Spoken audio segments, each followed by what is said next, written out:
నిరంతర స్వాప్నికుడు అలుపెరగని శ్రామికుడు భావితరాలకి మార్గదర్శకుడైనటువంటి రతన్ టాటా తుదిశ్వాస విడిచారు. రతన్ టాటా మృతితో దేశవ్యాప్తంగా విషాద ఛాయలలుముకున్నాయి.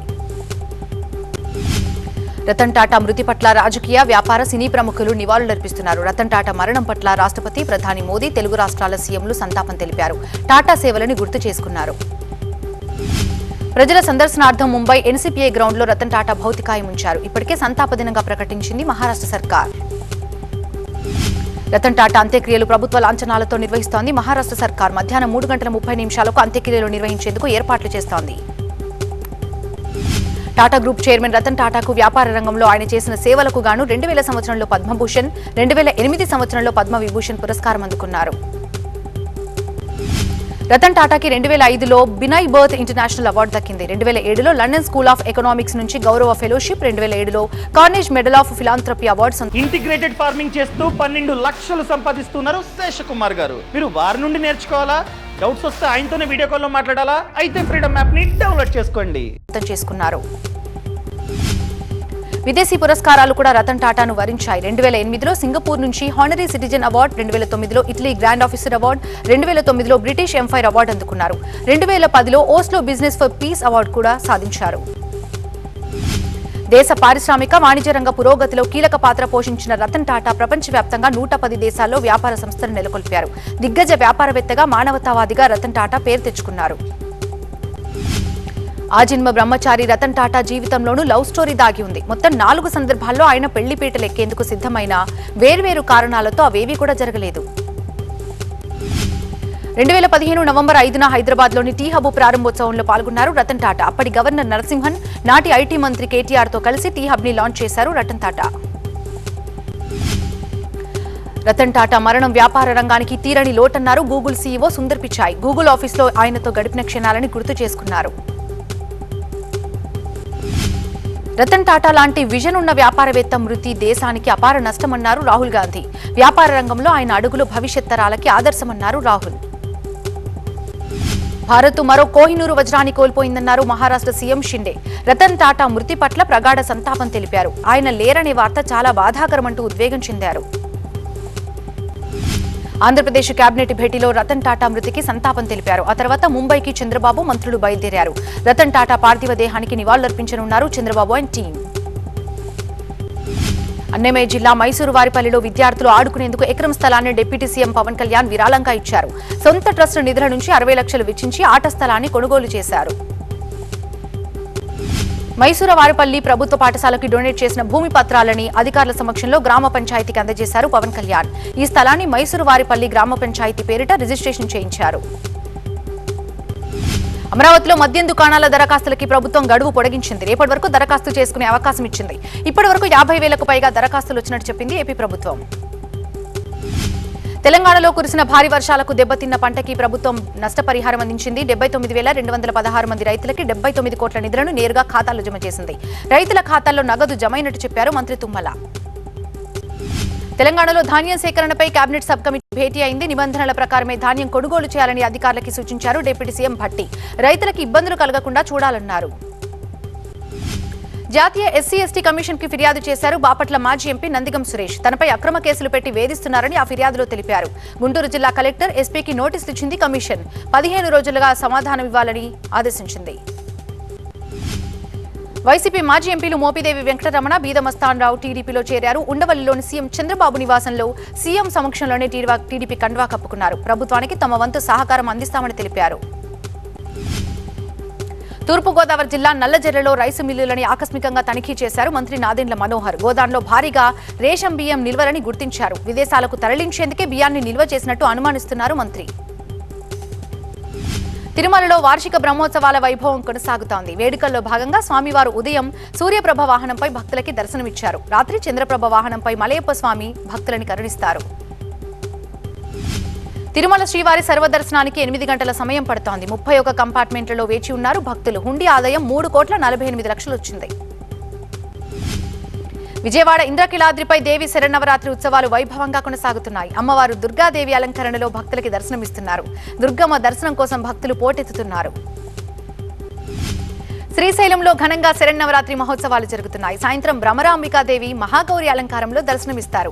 నంది వాహనంపై పూజలు అందుకోనున్నారు ఆది దంపతులు. నంద్యాల జిల్లా మహానంది ఆలయంలో దసరా వేడుకలు కొనసాగుతున్నాయి. నవరాత్రుల్లో భాగంగా కామేశ్వరి అమ్మవారు కాళరాత్రి అవతారంలో దర్శనమిచ్చారు. అమ్మవారిని శేషవాహనంపై ఊరేగించారు.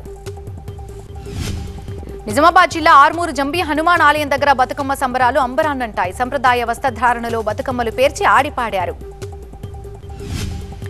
వరంగల్ జిల్లా శ్రీ భద్రకాళి అమ్మవారి ఆలయంలో దేవి శరన్నవరాత్రి ఉత్సవాలు వైభవంగా జరుగుతున్నాయి. ఇవాళ దుర్గాష్టమి సందర్భంగా మహాదుర్గామాత అలంకరణలో భక్తులకి దర్శనమిస్తున్నారు భద్రకాళి అమ్మవారు.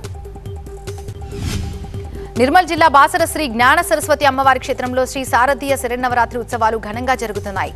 మహాగౌరి దేవి అలంకారంలో భక్తులకి దర్శనమిస్తున్నారు అమ్మవారు. అనకాపల్లి జిల్లా దేవరపల్లి మండలం శ్రీరాంపురం జంక్షన్ వద్ద పోలీసులు తనిఖీలు చేశారు. కారులో 21 కేజీల గంజాయిని సీజ్ చేశారు. మహిళతో సహా ముగ్గురిని అరెస్ట్ చేశారు పోలీసులు. తెలంగాణకు మోస్తరు వర్ష సూచన చేసింది వాతావరణ శాఖ. ఉమ్మడి ఆదిలాబాద్, నిజామాబాద్, కరీంనగర్, ఖమ్మం, నల్గొండ జిల్లాల్లో వర్షాలు పడే అవకాశాలున్నాయి. ఆసిఫాబాద్ అంబేద్కర్ చౌరస్తాలో ఎస్సీ వర్గీకరణ కోసం ఎంఆర్పీఎస్ ధర్నాకు దిగింది. కలెక్టర్ కార్యాలయం వరకు ర్యాలీ చేసింది. వర్గీకరణ ఆర్డినెన్స్ తీసుకురాకుండా నియామక పత్రాలు ఎలా ఇచ్చారని నిలదీశారు. గ్రామీణ ప్రాంతాల అభివృద్ధి ధ్యేయంగా ప్రభుత్వం పనిచేస్తుందన్నారు సత్తుపల్లి ఎమ్మెల్యే రాగమయ్య. ఖమ్మం జిల్లా తల్లాడలో కొత్తగా ఏర్పాటు చేసిన లైట్లు, వాటర్ ఫౌంటైన్ ప్రారంభించారు. అన్నమయ్య జిల్లా అప్పరాజు దగ్గర గంజాయి విక్రయిస్తున్నటువంటి ముఠాను పోలీసులు అరెస్ట్ చేశారు. కడపకు చెందినటువంటి పూల లక్ష్మీదేవి, అప్పారాజుపేటకు చెందినటువంటి షేక్ అఫ్రీదిని అదుపులోకి తీసుకున్నారు పోలీసులు. ఖమ్మం జిల్లా పాలేరు మధిర నియోజకవర్గంలో బతుకమ్మ వేడుకలు ఘనంగా నిర్వహించారు. ముదిగొండలో జరిగిన వేడుకల్లో అందంగా పేర్చిన బతుకమ్మల చుట్టూ చేరి ఆటపాటలతో అలరించారు. భారత ప్రధాని నరేంద్ర మోదీ 2 రోజుల పాటు లావోస్ పర్యటనకు బయలుదేరి వెళ్లారు. లావోస్లోని ప్రధాని సొనెక్సే సిఫోడోన్ ఆహ్వానంతో ప్రధాని లావోస్లో పర్యటించనున్నారు. 21వ ఆసియాన్ ఇండియా సదస్సులో పాల్గొంటారు మోదీ. అలాగే 19వ ఈస్ట్ ఇండియా సదస్సులోనూ పాల్గొనబోతున్నారు. ఆసియాన్ ఇండియన్ సదస్సుకి ప్రధాని మోదీ హాజరవటం ఇది 10వ ఇండియా యాక్ట్ ఈస్ట్ పాలసీకి 10 ఏళ్లు నిండుతున్న సందర్భంలో ఈ సదస్సు జరగనుంది. ఆసియాన్ దేశాలతో భారత సంబంధాలు, దేశాల పురోగతిపై ప్రధాని మోదీ సమీక్ష చేస్తారు. ఢిల్లీ ప్రభుత్వం లెఫ్టినెంట్ గవర్నర్ మధ్య మరో వివాదం రాజుకుంది. సీఎం అధికారిక నివాసాన్ని ముఖ్యమంత్రి ఆతిషికి ఇంతవరకు కేటాయించకపోవడం రాజకీయంగా వివాదంగా మారింది. ఒడిశా మాజీ ముఖ్యమంత్రి బీజేడీ అధ్యక్షుడు నవీన్ పట్నాయక్ తన పార్టీ సభ్యత్వాన్ని పునరుద్ధరించుకున్నారు. భువనేశ్వర్లోని పార్టీ కార్యాలయంలో బీజేడీ సభ్యత్వ నమోదు కార్యక్రమాన్ని ప్రారంభించారు. సభ్యత్వ నమోదు విషయంలో విద్యార్థులు, మహిళలపై ప్రత్యేక దృష్టి సారించాలని పార్టీ నేతలకి సూచించారు నవీన్ పట్నాయక్. పార్టీ పూర్వ వైభవం కోసం కృషి చేయాలని కార్యకర్తలకు పిలుపునిచ్చారు. శంషాబాద్ ఎయిర్పోర్ట్ కి బాంబు బెదిరింపు మెయిల్ వచ్చింది. కోయంబత్తూరు నుంచి చెన్నై మీదుగా హైదరాబాద్ కు వస్తున్నటువంటి ఇండిగో విమానంలో బాంబు ఉందంటూ మెయిల్ చేశాడు ఆగంతకుడు. బాంబు బెదిరింపుతో శంషాబాద్ ఎయిర్పోర్ట్ లో విమానాన్ని అత్యవసర ల్యాండింగ్ చేశారు పైలట్. విమానాన్ని 6 గంటల పాటు ఐసోలేషన్ చేశారు అధికారులు. ఆ తర్వాత బాంబు లేదని తేల్చారు. ఏపీ ప్రభుత్వం కీలక నిర్ణయం తీసుకుంది. అర్చకులకు స్వయం ప్రతిపత్తి కల్పిస్తూ ఉత్తర్వులు జారీ చేసింది. దేవాదాయ శాఖ కమిషనర్ సహా అధికారులెవరూ వైదిక విధుల్లో జోక్యం చేసుకోకూడదని ఆదేశాలిచ్చింది. ఆధ్యాత్మిక విధుల విషయంలో అర్చకులదే తుది నిర్ణయమని స్పష్టం చేసింది ప్రభుత్వం. అవసరమైతే ఈవోలు, వైదిక కమిటీలు వేసుకోవచ్చని వెల్లడించింది. ఆధ్యాత్మిక విషయాల్లో ఏకాభిప్రాయం కుదరకపోతే పీఠాధిపతుల సలహాలు తీసుకోవాలని సూచించింది. ఇవాళ తెలంగాణ వ్యాప్తంగా సద్దుల బతుకమ్మ వేడుకలు జరుగుతున్నాయి. సాయంత్రం ట్యాంక్ బండ్పై సంబరాలు గ్రాండ్ గా జరగనున్నాయి. ఈ కార్యక్రమంలో సీఎం రేవంత్ రెడ్డి, మంత్రులు పాల్గొంటారు. ప్రధానమంత్రి గరీబ్ కళ్యాణ్ యోజనను పొడిగించింది కేంద్రం. 2028 డిసెంబర్ వరకు ఉచిత బియ్యం పథకం పొడిగించారు. ఫోర్టిఫైడ్ రైస్ సరఫరాకు కేంద్ర కేబినెట్ ఆమోదం తెలిపింది. కాంగ్రెస్ పార్టీపై కీలక ఆరోపణలు చేశారు ప్రధాని మోదీ. రాజకీయ లబ్ధి కోసం హిందువుల్ని విభజించాలని చూస్తోందని, హిందువుల మధ్య గొడవలు సృష్టించి లబ్ధి పొందాలని చూస్తుందని విమర్శించారు మోదీ. హర్యానా అసెంబ్లీ ఫలితాలపై కాంగ్రెస్ చేసిన ఆరోపణలని తప్పుపట్టింది ఎన్నికల సంఘం. తమ అభ్యంతరాలు చెప్పేందుకే ఢిల్లీలో ఈసీని కాంగ్రెస్ ప్రతినిధులు కలిశారు. ఓట్ల లెక్కింపుపై చాలా ఫిర్యాదులున్నాయని ఎన్నికల సంఘం దృష్టికి తెచ్చినట్టు కాంగ్రెస్ నాయకులు తెలిపారు. ఈవీఎం బ్యాటరీ ఛార్జింగ్పై అనుమానాలున్నట్టు వెల్లడించారు. హర్యానా అసెంబ్లీ ఎన్నికల్లో హ్యాట్రిక్ కొట్టిన బీజేపీకి 2 స్వతంత్ర ఎమ్మెల్యేలు మద్దతు ప్రకటించారు. దీంతో హర్యానా అసెంబ్లీలో బీజేపీ బలం 50కి చేరింది. హిసార్ను అభివృద్ధి చేసేందుకు బీజేపీ సర్కార్కు మద్దతిస్తారని ప్రకటించారు స్వతంత్ర ఎమ్మెల్యే సావిత్రి జిందాల్. కేంద్ర మంత్రి ధర్మేంద్ర ప్రధాన్ సమక్షంలో పార్టీలో చేరారు జిందాల్. కులపరమైన ఆలోచన ధోరణి కారణంగానే జాట్లు హర్యానాలో తమకు ఓట్లు వేయలేదని చెప్పారు బీఎస్పీ అధ్యక్షురాలు మాయావతి. మెజారిటీ జాట్ల ఓట్లు కాంగ్రెస్ కు పడ్డాయన్నారు బెహెన్జీ. హర్యానాలో బీజేపీ గెలుపునకు కాంగ్రెస్ లో అంతర్గత కుమ్ములాటే కారణమన్నారు అసదుద్దీన్ ఓవైసీ. ప్రభుత్వ వ్యతిరేకతను అందిపుచ్చుకోవడంలో కాంగ్రెస్ విఫలమైందని విమర్శించారు. కాంగ్రెస్ కి ఆమ్ ఆద్మీ పార్టీ మరో షాక్ ఇచ్చింది. త్వరలో జరిగే ఢిల్లీ అసెంబ్లీ ఎన్నికల్లో తాము ఒంటరిగా పోటీ చేస్తామని ప్రకటించింది.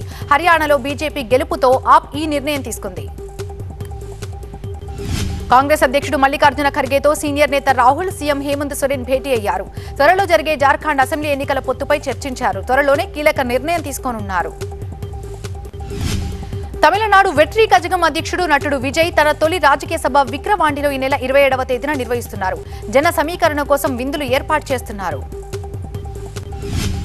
తమిళనాడులో మద్య నిషేధం కోసం అమల్లోకి తీసుకురావాలని డిమాండ్ చేస్తోంది పట్టాల్ మక్కల్ కచ్చి పార్టీ. ఇందుకోసం నామక్కల్లో మానవహారం నిర్వహించి నిరసన వ్యక్తం చేసింది. యూపీఐ లైట్ వాలెట్ పై ఆర్బీఐ కీలక నిర్ణయం తీసుకుంది. మొబైల్ ఫోన్ల ద్వారా చెల్లింపులను ప్రోత్సహించేందుకు యూపీఐ లైట్ వాలెట్ పరిమితిని 5,000 రూపాయలకు పెంచుతున్నట్టు ప్రకటించింది. బెంగాల్ గవర్నర్ సివి ఆనందబోస్ సంచలన ఆరోపణలు చేశారు. గడిచిన 2 నెలలుగా నిరసన చేపడుతున్నట్టు, డాక్టర్లకి దుర్గాదేవి ఆశీస్సులతో ఖచ్చితంగా న్యాయం జరుగుతుందన్నారు. కోల్కతాలో డాక్టర్లు సమ్మె చేస్తున్న ప్రాంతంలో ఏర్పాటు చేసిన దుర్గాదేవి మంటపాన్ని గవర్నర్ సందర్శించారు. అక్కడి డాక్టర్లతో చాలాసేపు మాట్లాడారు.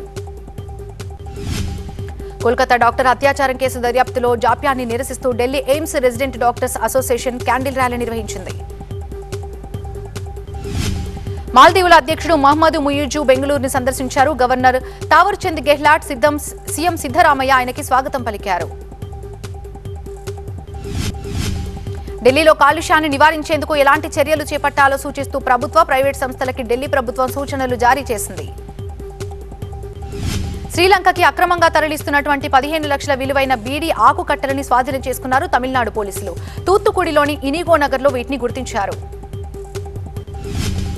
తమిళనాడులో విస్తారంగా కురుస్తున్నటువంటి వర్షాలకు సేలం జిల్లాలోని వశిష్ఠ నది పొంగి ప్రవహిస్తోంది. ఏడాది సాగు పెరుగుతుందని స్థానిక రైతుల్లో ఆనందం నెలకొంది.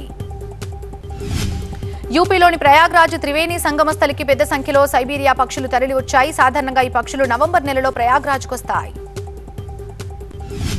రసాయన శాస్త్రంలో 3కి నోబెల్ పురస్కారం లభించింది. David Baker, Demis Hassabis, John Jumper కి నోబెల్ అవార్డు లభించింది. ప్రోటీన్స్ పై వీరు పరిశోధన చేశారు. ప్రధాని మోదీతో ఉన్నటువంటి అనుబంధాన్ని గుర్తు చేసుకున్నారు అమెరికా మాజీ అధ్యక్షుడు ట్రంప్. మోదీ తనకు మంచి మిత్రుడని చెప్పుకొచ్చారు.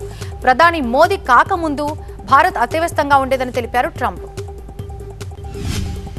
మహేష్ బాబు రాజమౌళి సినిమాకు సంబంధించి ఇంట్రెస్టింగ్ అప్డేట్ ఇచ్చారు రచయిత విజయేంద్ర ప్రసాద్. 2025 జనవరిలో షూటింగ్ ప్రారంభమవుతుందన్నారు. గ్లోబల్ రేంజ్ లో యాక్షన్ అడ్వెంచరస్ థ్రిల్లర్ గా ఈ మూవీని రూపొందిస్తున్నారు జక్కన్న. రెండో టీ20లోనూ బంగ్లాదేశ్ ను చిత్తు చేసింది టీమిండియా. మరో మ్యాచ్ మిగిలి ఉండగానే సిరీస్ 2-0తో సాధించింది. రెండో టీ20లో 86 పరుగుల తేడాతో బంగ్లాదేశ్ ని మట్టి కరిపించింది. ఆఖరి టీ20 ఈ నెల 12న హైదరాబాద్ వేదికగా జరుగుతుంది. ఈ మ్యాచ్ లో ఆల్రౌండర్ తెలుగు కుర్రాడు నితీష్ కుమార్ రెడ్డి విధ్వంసక బ్యాటింగ్ చేశాడు. చక్కటి షాట్స్ తో మొత్తం 34 బంతుల్లో 74 బాదాడు. బౌలింగ్ లోనూ 2 వికెట్లు తీసి భారత్ ఘన విజయంలో కీలక పాత్ర పోషించాడు.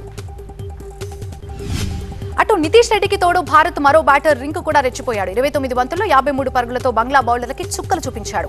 బంగ్లా బౌలర్లని మోత మోగించాడు. ఐసీసీ టీ20 ర్యాంకింగ్స్ లోకి దూసుకొచ్చింది టీమిండియా బౌలర్ హర్దీప్ సింగ్.